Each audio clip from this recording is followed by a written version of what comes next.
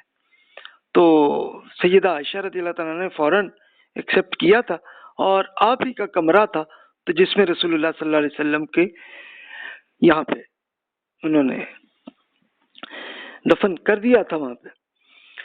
اچھا، اگلے دن کا واقعہ ہوا تو اب یہ ابو بکر صدیق رضی اللہ تعالیٰ نے مسجد نبوی میں پورا ایک اعلان کیا تھا اور پورا لیکچر کر کے بتایا تھا کہ جناب انصار کے جتنے سردار تھے سب نے مل کے یہ ڈیسیژن لیا، اب آپ فرمائیے۔